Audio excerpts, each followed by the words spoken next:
Good morning student. कल हमने आपको अकाउंट की बेसिक कंसेप्ट्स के बारे में बताया था। अब हम अपना नेक्स्ट टॉपिक स्टार्ट करते हैं, मीनिंग ऑफ अकाउंटिंग, कि अकाउंटिंग होता क्या है। तो देखिए, accounting is the art of recording, classifying and summarising in a significant manner and in term of money.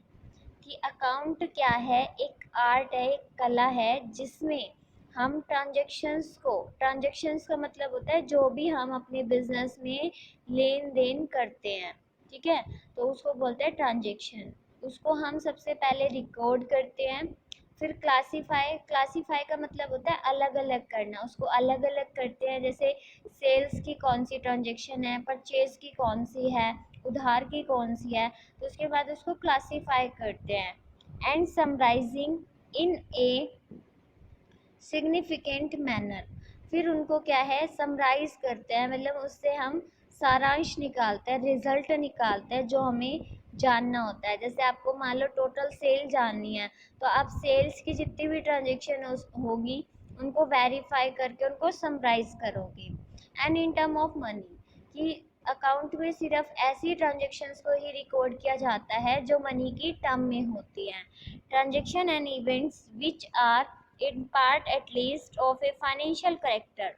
Financial character का मतलब है मनी की टर्म में होना, कि जो अकाउंट है वो ओनली ऐसे करेक्टर्स को रिकॉर्ड करता है जो फाइनेंस की टर्मों में हो, यानी कि जो मनी की टर्म में हो। तो अकाउंट में ओनली वही ट्रांजेक्शन्स रिकॉर्ड की जाती है जो मनी की टर्म में होती है। इनमें हम जैसे कोई लड़ाई झगड़ा हो गया, कोई अदर बात है, उन चीज़ों की रिकॉर्डिंग नहीं करते, ठीक है। तो ये डेफिनेशन जो है आपकी अकाउंटिंग की, ये आपको याद करनी है। उसके बाद आपका नेक्स्ट टॉपिक है करेक्टरिस्टिक ऑफ अकाउंटिंग। करेक्टरिस्टिक का मतलब या फीचर्स का मतलब बेटा होता है विशेषताएं, कि अकाउंट की क्या क्या विशेषताएं हैं। तो फर्स्ट है, accounting is an art as well as science, कि अकाउंटिंग जो है वो एक आर्ट भी है और एक साइंस भी है। अब कैसे है वो आप देखो। Art is the technique of attaining some predetermined objectives, कि आर्ट एक ऐसी टेक्निक है जो हमें प्री डिटरमाइंड यानी कि जो हमने पहले से डिटरमाइंड कर रखे हैं ऑब्जेक्टिव यानी कि उद्देश्य, उनको रिकॉर्ड करता है। Accounting is an art. Art कैसे है? Art of recording, classifying and summarising business transaction with a view to ascertain the net profit and financial position of the business enterprise। कि आर्ट आपने अभी देखा कि आर्ट कैसे बोल सकते हैं, कि इसमें सिर्फ जो मनी की ट्रांजेक्शन होती है उनको रिकॉर्ड किया जाता है, क्लासीफाई किया जाता है, समराइज किया जाता है, ठीक है। Any organised body of knowledge which is based on certain specified principle is called science. Science आपको पता है कि जो नियम यानी कि रूल्स पे बेस्ड होती है, तो इसमें जो अकाउंट्स होते हैं वो रूल बेस्ड होते हैं, तो इसलिए उसको साइंस भी बोला जाता है। In this respect accountancy is also a science since it is also an organized body of knowledge based on certain specified principle and accounting standards। किसको हम साइंस इसलिए बोलते हैं क्योंकि ये कुछ स्पेसिफाइड प्रिंसिपल्स और अकाउंटिंग स्टैंडर्ड्स पर डिपेंड करती है। ओके, तो आपको फर्स्ट पॉइंट क्लियर हुआ। सेकंड है आपका recording of financial transactions only. जैसे मैंने अभी आपको डेफिनेशन में समझाया, सेम वही है कि ये सिर्फ रिकॉर्ड करता है फाइनेंशियल ट्रांजेक्शन को। तो only those transactions and events are recorded in accounting which are of a financial character, कि ओनली सिर्फ वही ट्रांजेक्शन्स को रिकॉर्ड किया जाएगा जो फाइनेंशियल करेक्टर की होती हैं। There are so many transaction in the business. Business में बहुत सारी ट्रांजेक्शन्स होती है which are very important for business. कुछ ट्रांजेक्शन्स जो होती है वो बिजनेस के लिए बहुत इंपॉर्टेंट होती है, but which can not be measure and expressed in term of money, but हम सारी ट्रांजेक्शन्स को मनी के टर्म में मेजर और एक्सप्रेस नहीं कर सकते, hence such transaction will not be recorded.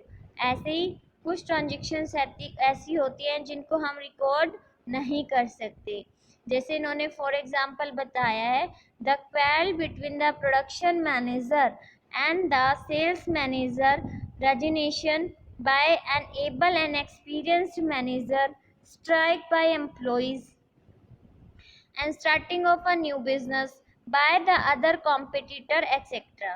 कि जैसे मान लो आपका प्रोडक्शन मैनेजर और सेल्स मैनेजर के बीच में कोई झगड़ा हो जाता है, मैनेजर का एक्सपीरियंस मतलब सही नहीं है, एम्प्लॉयज़ हैं वो स्ट्राइक कर रहे हैं, तो इस टाइप के अगर कुछ भी ट्रांजेक्शन्स आपकी हो रही है तो अकाउंट में हम इन ट्रांजेक्शन्स को रिकॉर्ड नहीं करते।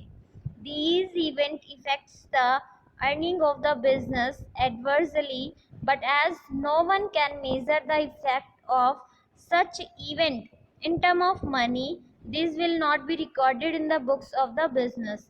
ये सारी बातें, ये सारी ट्रांजेक्शन्स जो हैं हम बिजनेस में रिकॉर्ड नहीं कर सकते। थर्ड है आपका recording in term of money. Record किया जाता है इसको ओनली वही ट्रांजेक्शन्स को जिसको हम मनी के टर्म में रिकॉर्ड कर सकते हैं, जैसे each transaction is recorded in the book in terms of money only। For example, if a businessman purchased 200 chair and 10 table, their value in terms of money will be recorded in the books। कि 200 chair और 10 tables आपकी purchase की गई है। Similarly, if a business processed 50,000 in cash, land measured 2,000 meter, 5 truck, 5, तो इनमें देखो बेटा इसमें कहीं भी आपका अमाउंट की बात नहीं हो रही है, तो जब तक अमाउंट की बात नहीं होगी तब तक, यानी कि मनी की बात नहीं होगी जब तक आपकी कोई भी ट्रांजेक्शन्स जो हैं वो रिकॉर्ड नहीं की जाएगी। Then in the absence of money measurement concept, these different types of assets cannot be added up। तो अब ये मनी मेजरमेंट कंसेप्ट क्या होता है ये भी आप बाद में पढ़ोगे, ठीक है।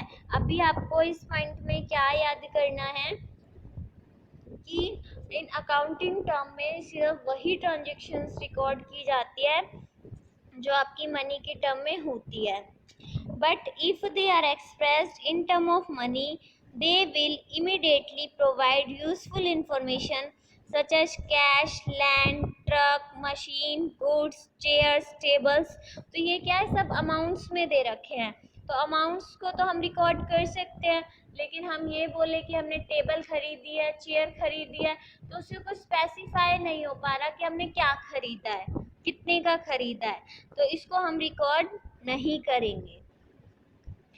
इसके बाद नेक्स्ट पॉइंट है आपका क्लासीफाइंग। तो after recording the transaction in journal और subsidiary book the transaction are classified. कि रिकॉर्डिंग करने के बाद ट्रांजेक्शन्स को जर्नल और सब्सिडरी बुक में क्लासीफाई किया जाता है। अब ये जर्नल और सब्सिडरी बुक क्या होती है, देखो सबसे पहले हम अपना काम जैसे सब्जेक्ट का करते हैं रफ बुक में करते हैं, रफ बुक में से जो सब्जेक्ट होता है वहाँ पे उसको क्लासीफाई करते हैं। जैसे मैथ का काम है तो मैथ की नोटबुक में करते हैं, साइंस का है साइंस के में, एसएस है एसएस में। सेम ऐसे ही हमारे बिजनेस में होता है, सबसे पहले एक खाता बही होती है जिसमें हम अपने पूरे दिन की ट्रांजेक्शन्स को रिकॉर्ड करते हैं। उसके बाद परचेज सब्सिडरी बुक्स होती है, यानी कि सहायक भैया होती हैं जिसमें अलग अलग नाम की बुक्स होती हैं। जैसे परचेज बुक, तो पूरे दिन में जितनी बार भी हमने माल खरीदा है सारा उसमें लिखेंगे, सेल किया है तो उसमें लिखेंगे, प्रॉफिट हो रहा है तो उसमें लिखेंगे। तो ऐसी आपकी 8 बुक होती है जो डिफरेंट डिफरेंट टाइप की होती है, जिसको अभी आप नेक्स्ट पॉइंट में आप पढ़ोगे। तो जब ट्रांजेक्शन को रिकॉर्ड कर लिया जाता है तो उसको जर्नल और सब्सिडरी बुक में क्लासीफाई किया जाता है। क्लासिफिकेशन एक प्रोसेस है जो ट्रांजेक्शन को ग्रुपिंग करता है एक नेचर से एक ही प्लेस पे, यानी कि जितनी भी ट्रांजेक्शन है एक ही नेचर की उसको एक ही प्लेस पे इकट्ठा करके उसको रिकॉर्ड किया जाता है। In a separate account the book in which various account are open is called laser.